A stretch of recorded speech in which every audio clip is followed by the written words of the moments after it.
I was staring at the man across this massive mahogany table. My heart was pounding so hard I could literally hear it in my ears. He slid this sleek black folder right toward my mother and gave her exactly 3 minutes to explain herself. My mom's face just went completely pale. That elegant, untouchable mask she wore my whole life, it shattered in an instant. She stared at the tape recorder on the table, and then she looked at me with pure terror. To get how we ended up in that room, you gotta understand the illusion she created. To the outside world, Evelyn was the absolute picture of a perfect mom. She was the one running the bake sales, always flashing this warm, perfect smile. My dad left when I was 4, so she painted this masterpiece of a story.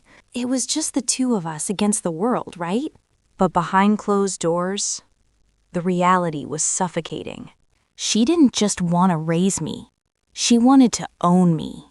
Growing up, her love always came with this heavy, invisible price tag. If she bought me a dress for a dance, she'd remind me for weeks how much it cost. She made sure I felt every single hour she worked to pay for it. If I ever wanted to hang out with friends, she'd suddenly get this terrible migraine. She'd sigh and say I should go have fun even though she'd be all alone in pain. The guilt would just eat me alive, so I'd always stay home. Anytime I showed a spark of independence, she'd subtly tear me down. When I got a part-time job at 16, she told me I couldn't handle the stress. She isolated me so carefully, I didn't even know I was in a cage. When I wanted to go away for college, she literally cried for 3 days straight. She didn't stop until I caved and agreed to commute locally. She always said I was too fragile for the real world. And I believed her. The real financial trap started on the morning of my 18th birthday. We were sitting at the kitchen table eating pancakes. She slid this thick stack of banking documents across the table with this warm, reassuring smile. She said she wanted to help me build a perfect credit score. She set up a joint account and some starter credit cards, promising to manage them for me. I was just a sheltered kid who trusted her mom, so I signed my future away. For years, I never saw a single bank statement. Whenever I brought up the credit cards, she just waved me off. Meanwhile, she was constantly buying expensive new furniture and upgrading her car. Fast forward to when I was 26, I'd finally carved out a tiny sliver of a life for myself. I got a solid job and I was quietly stashing money in a secret bank account. I was dating this amazing guy named Dated. He was the first person to ever tell me my mom's behavior wasn't normal. He gently pointed out all the emotional manipulation and crazy guilt trips. With David backing me up, I finally decided it was time to get out. I wanted to rent my own place in the city, far away from my mom. I was so ready to finally start my own life. I found the absolute perfect place. It was this gorgeous loft with exposed brick walls and massive windows. I filled out the application, paid the fee, and just waited. I was so hyped I could barely sleep. 3 days later, I got a call from the leasing agent. Her voice was super tight and professional, but you could hear this heavy tone of pity. She told me my application had been denied. I was so confused. I told her my salary was more than enough to cover the rent. She just sighed and said it wasn't my income. It was my credit. She said I had an active history of massive defaults. My hands were literally shaking as I sat at my desk and logged onto a credit reporting site. I typed in my info, answered the security questions, and just waited. I felt completely sick to my stomach. When the dashboard finally loaded, I stopped breathing. Staring right back at me in bold, unforgiving numbers was my credit score. It was a 412. I scrolled down in total horror. There were 8 different credit cards in my name, personal loans, even a car lease. The debt was almost 80 grand, and every single account was in collections. Panic completely seized my chest. I honestly thought my identity got stolen by some sophisticated hacker ring halfway across the world. I grabbed my phone and called my mom, just crying hysterically about the 80 grand in debt. Her reaction was the first massive red flag. She didn't gasp. She didn't ask for details. She was just eerily calm. She told me not to call the cops or the banks, and just said I needed to come back home. I hung up the phone, and this cold, sickening realization just washed over me. I looked closer at the credit report and the addresses tied to the accounts. They weren't in some foreign country. They were linked to a P.O. box 2 towns over. I started matching the dates the accounts were opened to events in my life. One card was opened the exact day I was in the hospital for surgery. The furniture financing was opened right before my mom got those custom leather couches delivered. Then I saw the car lease listed on the report. I looked at the make and model, and my stomach completely dropped. It was a luxury imported sedan, the exact same car my mom drove every single day. I felt physically ill, like the whole room was spinning. The woman who spent my entire life convincing me I was helpless without her had systematically stolen my identity. She drained my credit to fund her lavish lifestyle. But as I sat there in the silence, the true, terrifying motive clicked into place. She didn't just ruin my credit to buy nice things.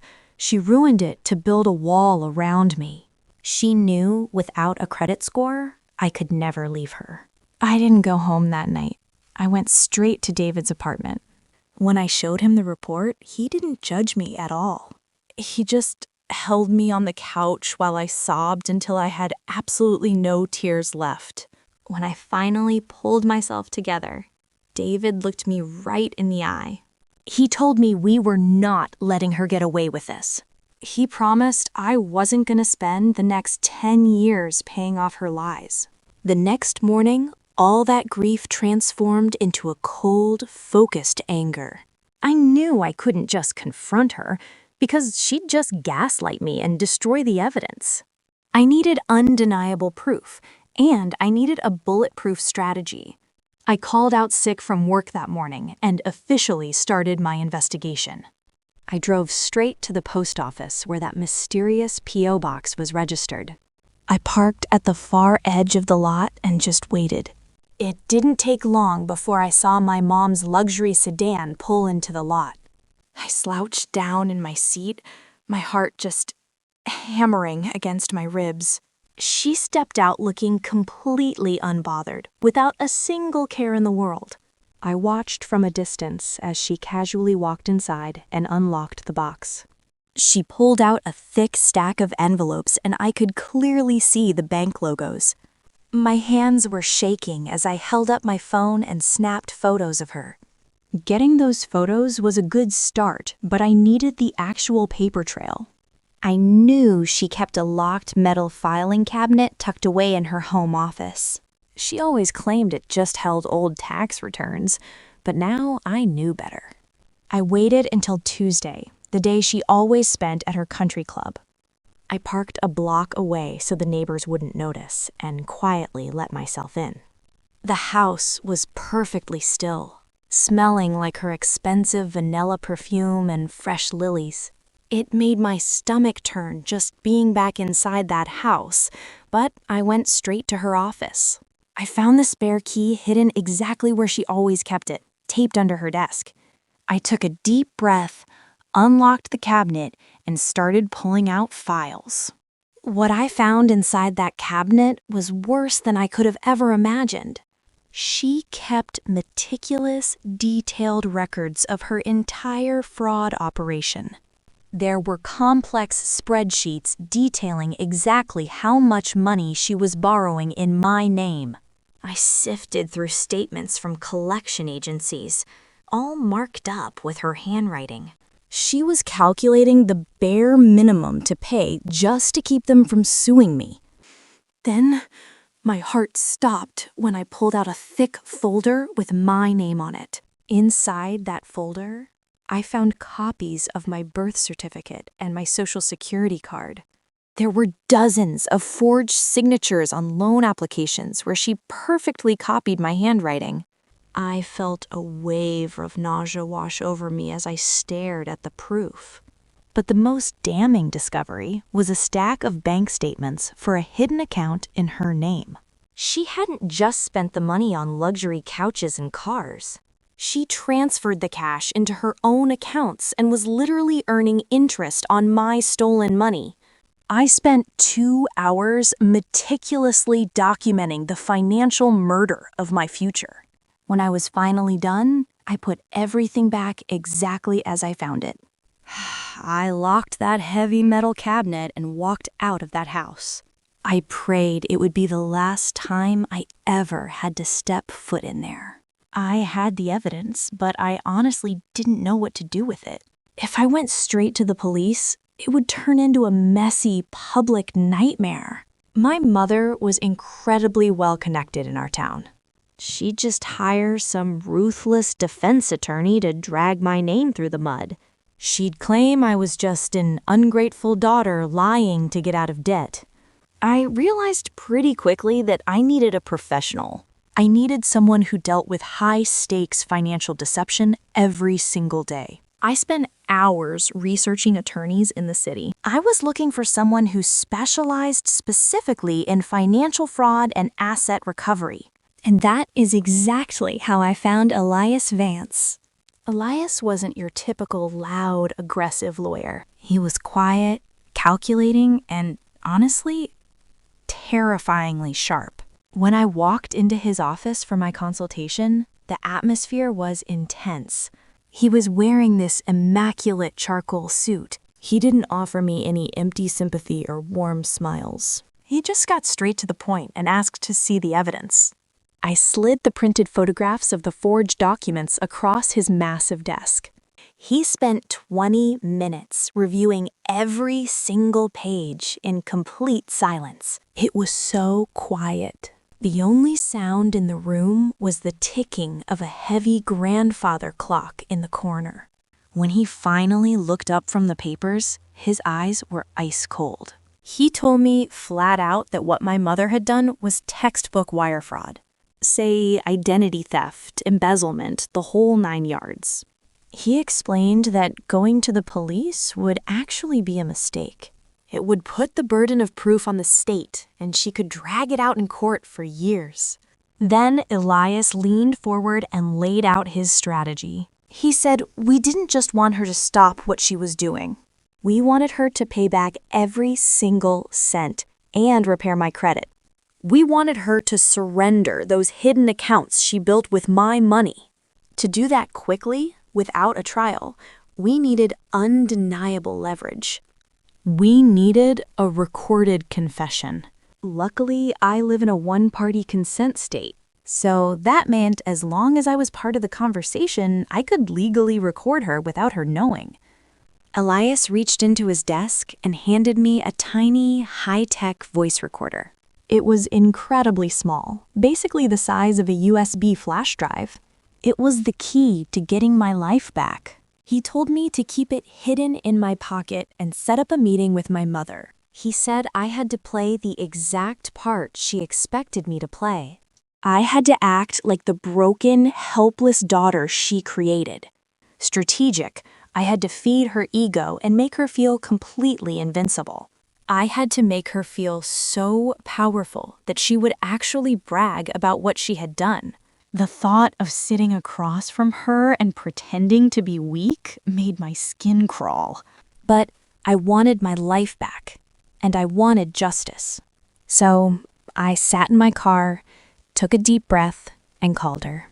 I asked her to meet me at a quiet coffee shop near her house. I forced my voice to shake and told her I was completely overwhelmed by the credit report. When I got to the coffee shop, my heart was practically beating out of my chest. I already had the tiny recorder running, buried deep in my coat pocket.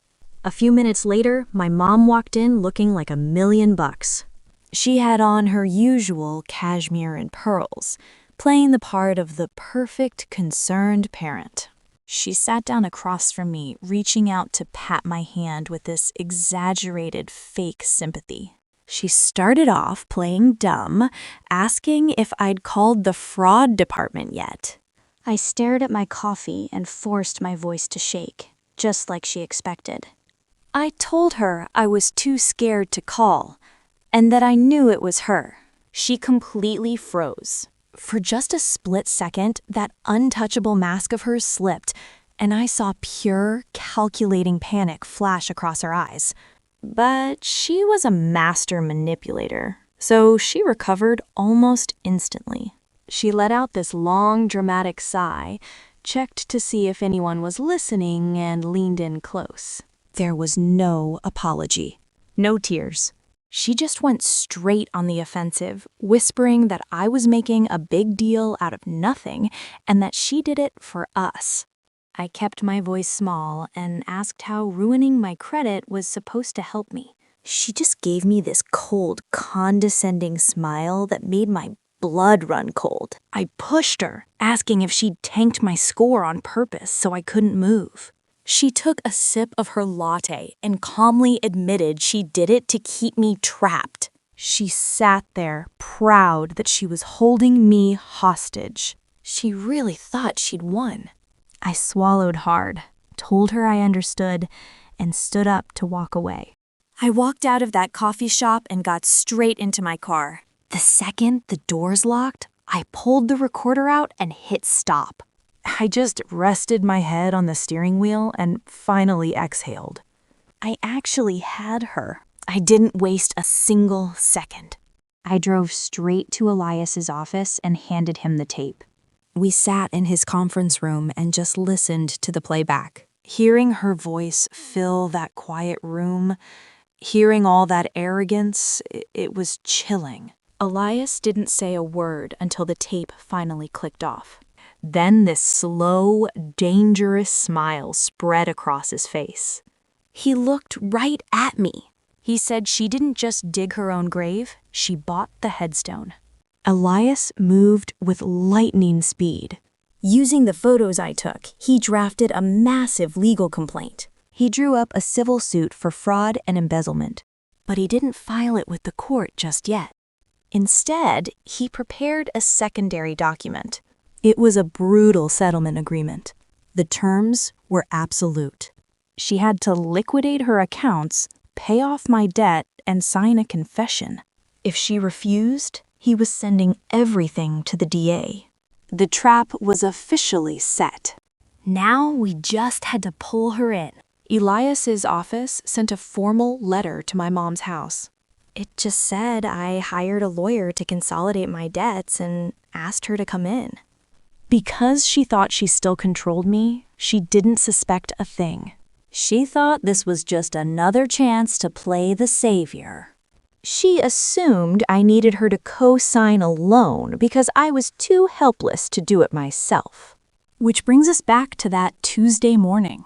I was sitting in Elias's conference room, my heart just pounding. The black folder was sitting right in the middle of the table. I took a deep breath and stared at the doors. Right on time, the doors opened and my mom walked in. She was exuding absolute confidence. She had on a tailored blazer and a designer bag she probably bought with my credit card. She looked completely in her element. She gave me this patronizing smile and sat right next to me. Then she looked across the table at Elias. She thanked him for seeing us and said she was there to help me clean up my financial mess. Elias didn't even crack a smile. He didn't offer her coffee or play into her whole perfect mother routine. He just stared at her with these cold, flinty eyes. Then he slowly opened that sleek black folder on his desk. He didn't raise his voice at all, but he completely owned the room. He looked right at her and said, "Mrs. Sterling, we're not here to clean up Maya's mess. We're here to clean up yours." My mom let out this short, forced little laugh. It was the sound of someone desperately trying to hold on to a script that was already burning. She tried to play dumb, claiming I was just confused about my finances. Elias didn't even bother arguing with her. He didn't pull out the spreadsheets or the forged signatures yet. He just reached out his hand and pressed play on that tiny digital recorder sitting right in the middle of the table. The crystal clear audio of my mom's voice filled that quiet room. I just watched her face as her own words played back. I watched the exact moment her entire reality collapsed, and that elegant mask just shattered. Her eyes darted wildly around the room like a trapped animal. All the color completely drained from her face. She looked at me, and you could see it hit her. The helpless daughter she tried to break had completely outsmarted her. Elias stopped the tape and leaned forward, resting his hands on the table. His voice was like ice. He told her she had exactly 3 minutes to explain why she destroyed my future, or he'd freeze every single asset she owned. My mom started stammering, desperately trying to fall back on her old tricks. She started crying these real, panicked tears. She reached out toward me, begging, saying I tricked her, that she loved me and I couldn't do this. I looked at her, and the craziest thing happened. I wasn't angry anymore. I wasn't scared. I just felt this overwhelming sense of pity. I looked at the woman who tried to bury me alive, and I felt nothing but freedom. I kept my voice completely steady, looking her dead in the eye. I told her she didn't love me. She just loved owning me. She loved having a pet she could control. But the cage is open now, and you're gonna pay for the lock. Elias took over the conversation without missing a beat. He slid the settlement agreement across the table. His voice was cold, mechanical, and absolute. He told her she had 2 choices. Choice 1 was simple. She signs the papers today and wires the $80,000 to clear the balances. She signs the sworn affidavit of fraud so we can fix my credit. Then she walks away, and she never contacts me again. Choice 2 was a lot darker. If she walks out the door, Elias hits send on an email to the federal prosecutor. He attaches the tape, the photos, and the bank statements. He promised her she would lose her house, her reputation, and her freedom. My mother sat there shaking. The pristine, perfect suburban mom was gone. She was replaced by a terrified, cornered fraudster. She looked at the papers, and she looked at Elias. She knew he wasn't bluffing, and she knew she had lost. The silence in the room was heavy. With a trembling hand, she reached out across the table. She picked up the heavy silver pen Elias offered her. She didn't say another word. She signed her name on every single line. She signed away the money she had stolen from me. She signed the sworn confession. And most importantly, she signed away her control over my life. When she was finished, she stood up. She looked older and somehow smaller. The grand illusion she had spent decades building was completely broken. She didn't even look at me. She turned and walked out of the office. I just watched her go. The heavy oak doors clicked shut behind her. And just like that, she was gone. I stayed in the chair for a long time. I was just trying to process it all. Elias poured me a glass of water and told me I did perfectly. The nightmare was finally over. Over the next few months, Elias went to work, He used the signed affidavit to systematically dispute every single fraudulent charge. Because we had a sworn confession, the credit bureaus scrubbed the history immediately. The debts vanished, and the defaults were erased. Within 6 months, my credit score skyrocketed from a 412 to a 750. The money she wired cleared the balances, and the hidden accounts she built with my suffering were drained to pay Elias's fees. We even established a clean, safe savings account in my name. I never spoke to my mother again. I blocked her number, blocked her on social media, and just moved forward. I heard through the family grapevine that she tried to spin the story. She told her friends I abandoned her and she had to pay off my massive debts to save me. But it didn't matter what she told them.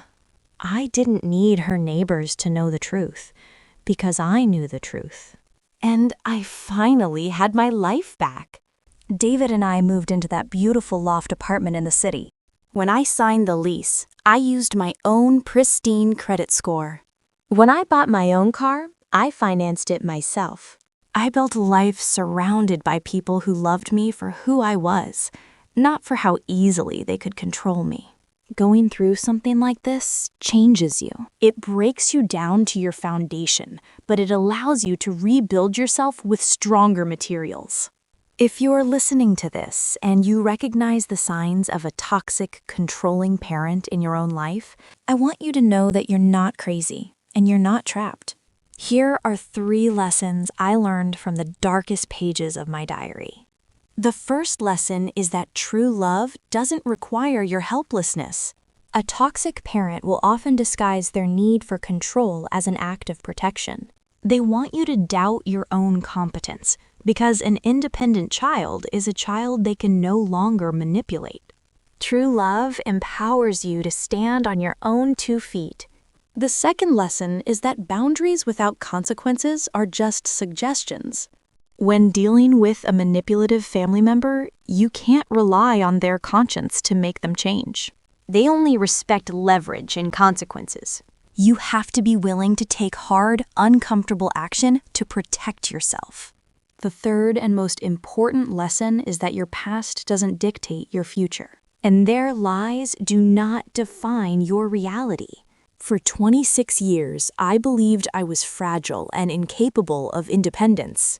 But the moment I stopped listening to her narrative and looked at the facts, I realized I was incredibly strong. I survived financial sabotage, emotional abuse, and complete betrayal. And I still managed to build a beautiful life. You're so much stronger than the toxic people in your life have led you to believe. Once you step out of the cage, you realize the door was never locked to begin with. Thank you for opening the pages with me today. Remember, being underestimated is the first step to becoming unstoppable. Keep your head high, protect your peace, and never be afraid to let karma do its work. Subscribe to hear more stories of resilience, justice, and finding your voice. Until next time, the diary is closed. The days after that settlement were honestly surreal. That suffocating weight of her expectations was just gone. I'd wake up, listen to the quiet, and realize nobody was coming to make me feel guilty. Rebuilding wasn't just about a credit score. It was rewiring my brain. I had to learn what a healthy relationship actually looked like. David showed me that real love doesn't mean holding you hostage. I started taking total ownership of my finances. I set up my own spreadsheets and watched my savings grow. There's this crazy sense of power in knowing exactly where your money goes. Sometimes I'd just walk around the city, soaking in the freedom. Back in the suburbs, every neighbor was basically a spy. But here, I was just Maya, and I finally belonged to myself. I filled my place with plants, watching them thrive in the sun. Taking care of something that didn't demand my suffering was so healing. Every new leaf proved you only grow in the right environment. My graphic design career took off in ways I never imagined. Without the constant drain of my mom's drama, I had all this energy. I wasn't just surviving, I was actually building something I was proud of. I also started sharing my story online with other survivors. The response was overwhelming. It made me realize my pain could actually be a roadmap for someone else. There are still days when the trauma tries to creep back in. Still, a random unknown number calling can make my heart race. But those moments pass, and they don't control me anymore. David and I started talking about maybe starting a family one day. The thought of being a mom used to absolutely terrify me. But now, I know exactly how to love without conditions. If I could tell that terrified girl in the lawyer's office one thing, the betrayal cuts deep, but the peace is worth every tear. You're the author of your own life, so don't let anyone else hold the pen. So here are 3 major lessons I learned from the absolute darkest pages of my diary. The first one is that true love does not require your helplessness. It just doesn't. A toxic parent will often disguise their intense need for control as an act of protection. They'll try to convince you that the world is just too dangerous, that you can't handle it. They want you to believe you're too weak to survive without them. They actually need you to doubt your own competence. Because if you don't trust yourself, you have to trust them. A confident, independent child is a child they can no longer manipulate. It's that simple. If someone is constantly undermining your ability to make your own decisions, they aren't looking out for you. They are not protecting you. They're anchoring you. True love empowers you to stand on your own 2 feet. It doesn't break your legs just so you have to lean on them. That brings me to the second lesson. Boundaries without consequences are really just suggestions. For years, I tried to set these small boundaries with my mom. But because I never actually enforced them, she just bulldozed right through them. When you're dealing with a manipulative or narcissistic family member, you can't rely on their conscience. It won't make them change. They honestly do not respect your feelings. They only respect leverage and consequences. You have to be willing to take hard, uncomfortable action to protect yourself. Sometimes that means just walking away. Sometimes it means quietly gathering evidence. And sometimes it means sitting across from them with a lawyer. It means taking your life back by force. Do not wait around for an apology that is never gonna come. You have to create your own justice. The third and honestly most important lesson is that your past doesn't dictate your future. And their lies? They definitely don't define your reality. For 26 years, I actually believed I was fragile. I thought I was just naturally bad with money and totally incapable of being independent. I thought I was destined to just live in my mom's shadow forever. But the second I stopped listening to her twisted narrative and started looking at the actual facts, everything shifted. I realized I wasn't weak at all. I survived financial sabotage, intense emotional abuse, and complete betrayal. And despite all of that, I still managed to build this beautiful life. You're so much stronger than the toxic people in your life want you to believe. Once you see the truth for what it is, you can never unsee it. And once you finally step out of that cage, you realize the door was never even locked to begin with. Thank you guys so much for opening the pages of my diary with me today.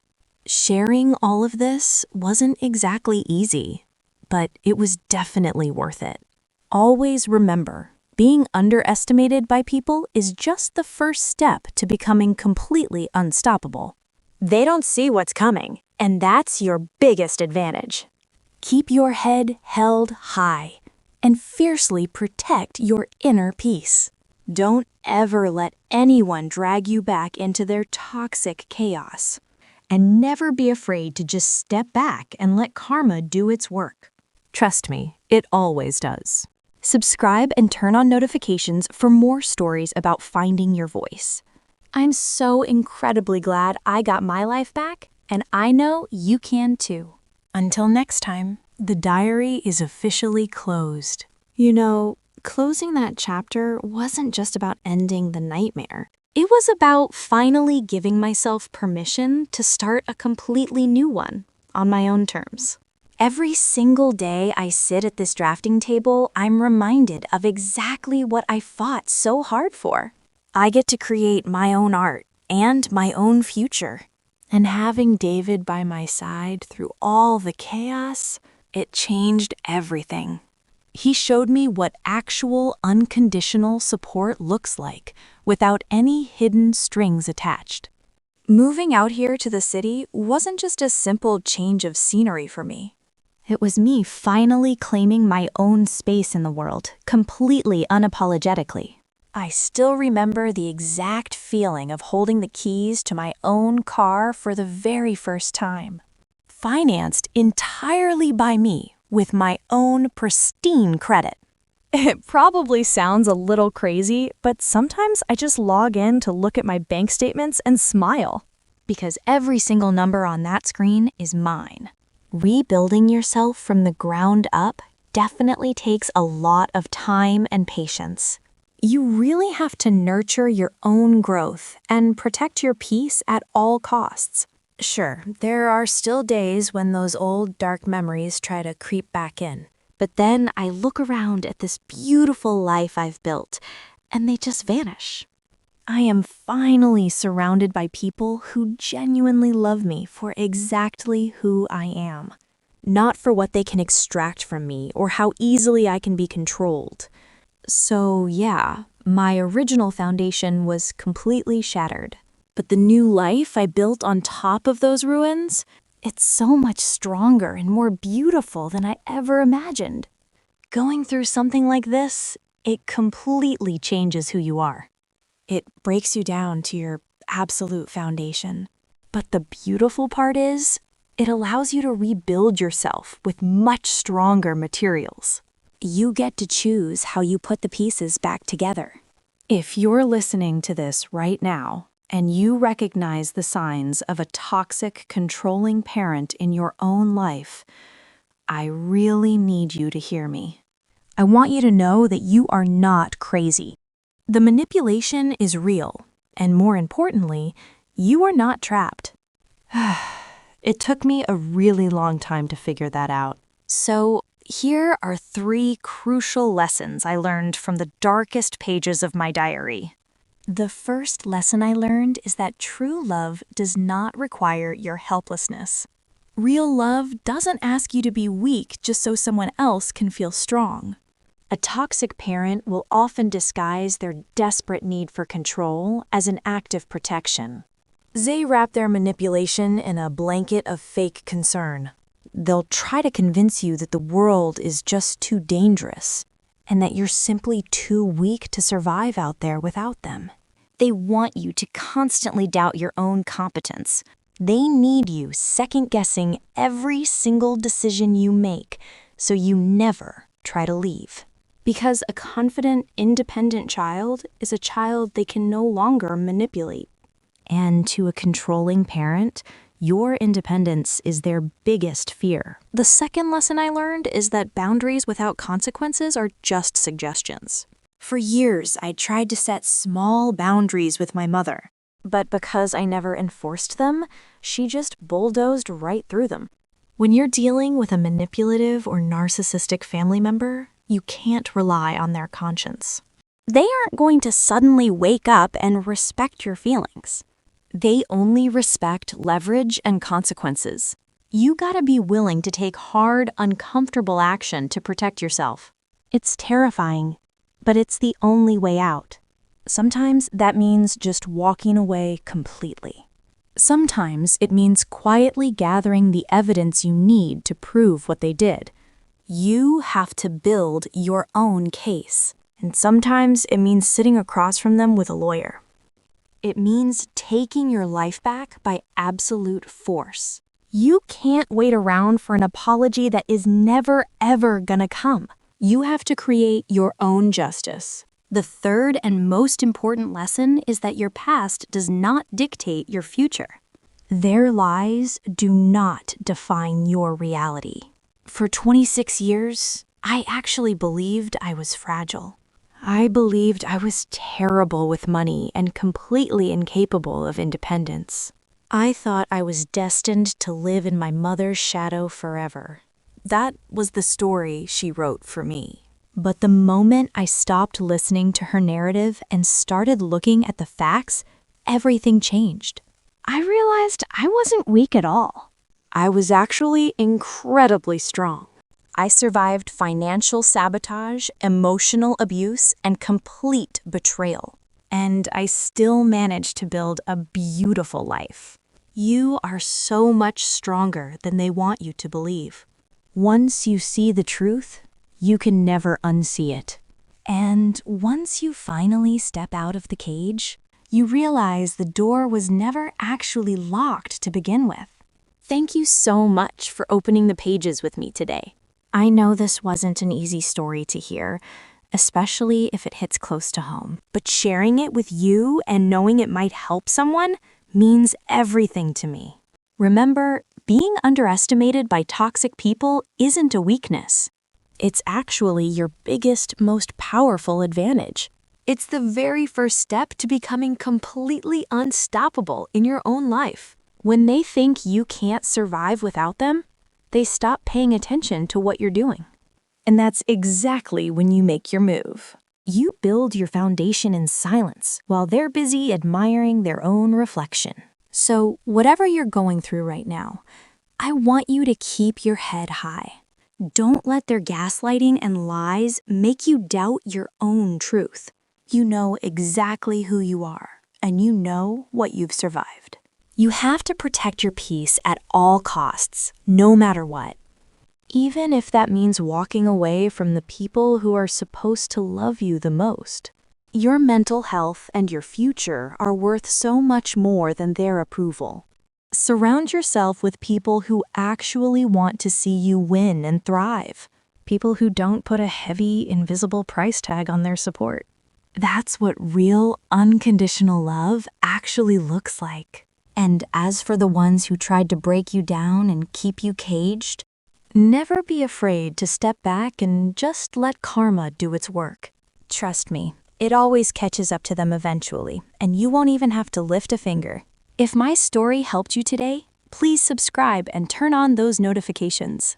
We're building a real community here, a safe space for people who are finally ready to take their power back. I'll be sharing a lot more stories of resilience, justice, and finding your voice, because none of us should ever have to go through this kind of abuse alone. We're in this together now, and we're only getting stronger. Thank you again for being here and holding space for my truth. Stay strong, protect your energy, and keep moving forward. Until next time, the diary is officially closed. Life after the storm isn't just about surviving. It's about learning how to thrive in the sunlight you were denied for so long. Every single morning I wake up in this beautiful space, I'm reminded of exactly what I fought for.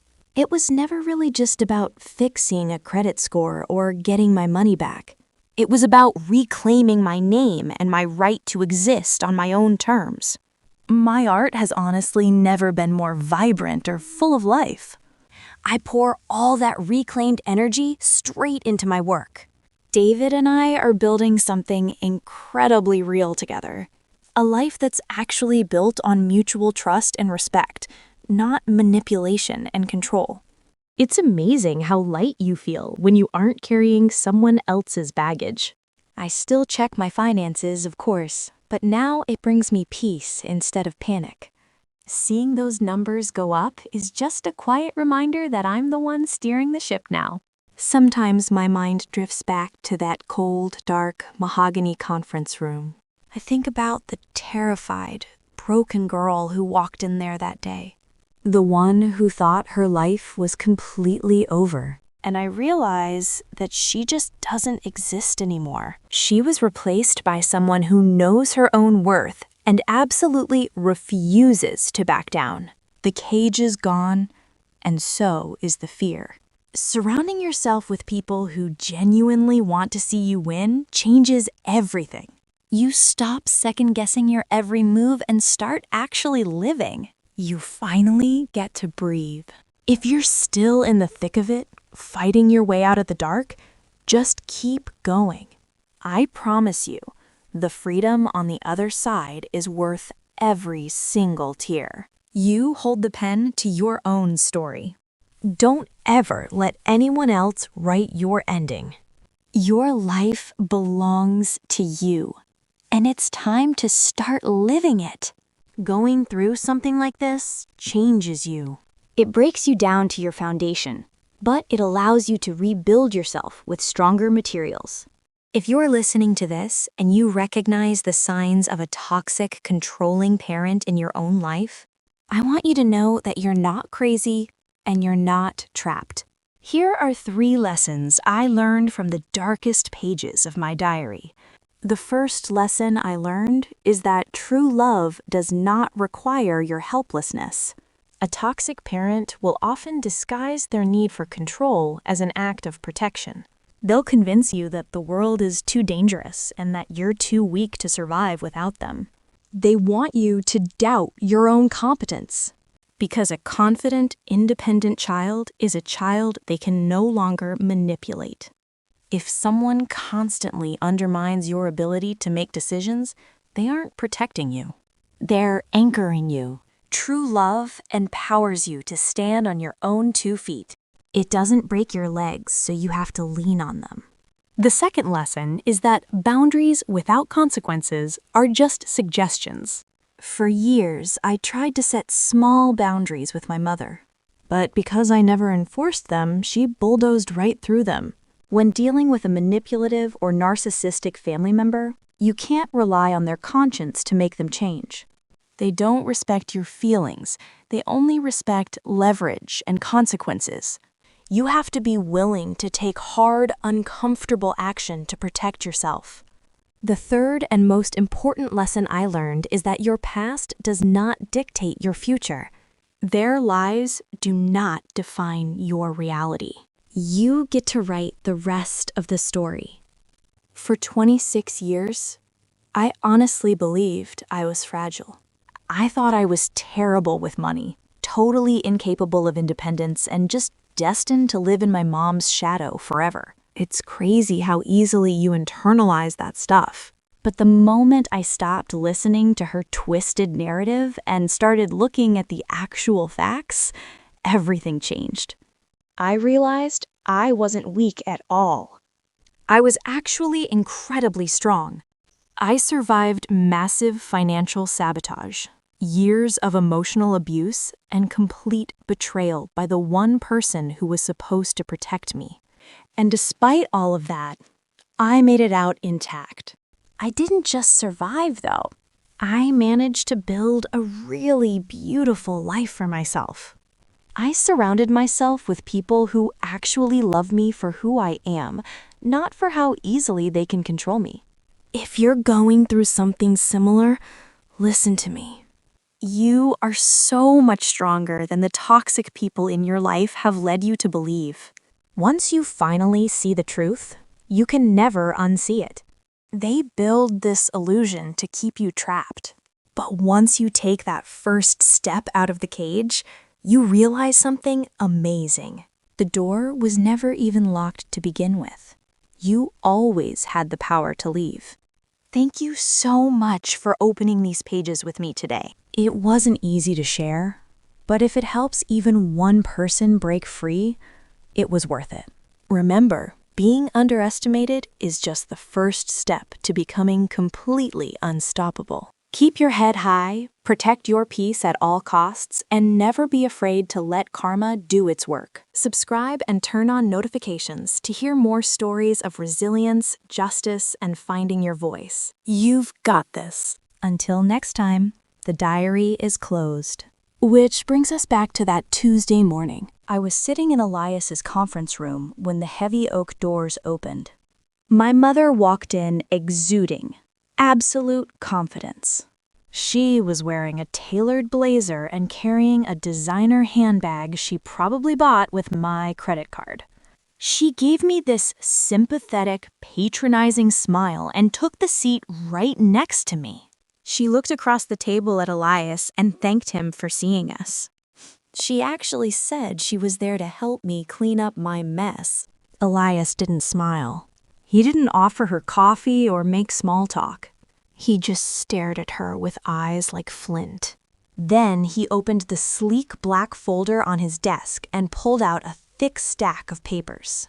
He looked right at her and said, "We aren't here to clean up Maya's mess. We're here to clean up yours." My mother let out this short, forced laugh. She tried to play it off, acting completely confused by his tone. Elias didn't even argue with her. He simply reached out and pressed play on the tiny digital voice recorder sitting in the center of the table. Suddenly, the high-quality audio of my mother's own voice filled the room. It played back her entire arrogant confession from the coffee shop. I watched my mother's face. I watched the exact moment her entire reality collapsed.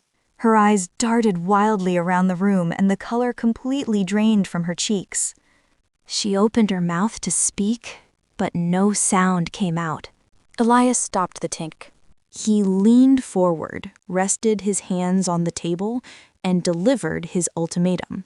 He told her she had exactly 3 minutes to explain why she purposely destroyed my future. If she didn't, he was going to freeze every single asset she owned before she could even stand up. My mother started stammering, desperately falling back on her old manipulative tactics. She cried real panicked tears, begging and swearing she loved me. I kept my voice completely steady. I told her she didn't love me. She just loved Omimi. Elias took over, sliding the settlement agreement across the table. He gave her 2 choices. Sign the papers today, wire the money back, and confess. Or walk out the door and he sends the evidence straight to the feds. My mother sat there shaking, realizing she had completely lost. With a trembling hand, she picked up the silver pen and signed every single line. When she finished, she stood up, looking older and smaller. She walked out without looking back. I just sat there in that heavy chair for a long time. Elias poured me a glass of water and told me I did perfectly. The nightmare was finally over. Over the next few months, Elias used that sworn confession to dispute every single fraudulent charge. The banks scrubbed the history, the debts vanished, and my credit score skyrocketed. I never spoke to my mother again. I blocked her number and just moved forward. I heard she tried to spin the story to her friends, but it didn't matter. I had my life back. David and I moved into that beautiful city loft. When I signed the lease, I used my own pristine credit score. I finally built a life with people who actually loved me. Going through something like this breaks you down, but it lets you rebuild with stronger materials. If you recognize these toxic signs in your own life, you aren't crazy. You aren't trapped. The first lesson is that true love doesn't require your helplessness. Toxic parents disguise their need for control as protection. They want you to doubt yourself so they can keep manipulating you. The second lesson is that boundaries without consequences are just suggestions. You can't rely on a manipulator's conscience to make them change. They don't respect your feelings. They only respect leverage. You gotta be willing to take hard, uncomfortable action to protect yourself. Sometimes that means walking away or taking your life back by force. Don't wait for an apology. Create your own justice. The third lesson is that your past doesn't dictate your future. For years, I believed I was fragile and incapable. But But once I stopped listening to her lies, I realized how strong I actually was. Once you step out of the cage, you realize the door was never locked to begin with. Being underestimated is just the first step to becoming unstoppable. Protect your peace and let karma do its work. People always ask how I pulled it off. Honestly, being underestimated was my biggest advantage. When toxic people think you're weak, they get sloppy, and that's exactly when you make your move. These days, my life is incredibly quiet. There's no drama, no sudden emergencies, no guilt trips. I had to fight like hell to get this peace. So believe me, I protect it fiercely. I used to want revenge for what she did. But I realized I didn't have to do a thing. I just handed over the truth and walked away. Never be afraid to step back and let karma do its work. Thank you so much for opening these pages with me today. If this story helped you, please subscribe and turn on notifications. We're building a community of resilience and justice here. You deserve to find your voice, just like I did. Remember, you are stronger than the cage they put you in. Keep your head high and keep moving forward. I'm Maya, and I'll see you in the next video. Until next time. The diary is closed.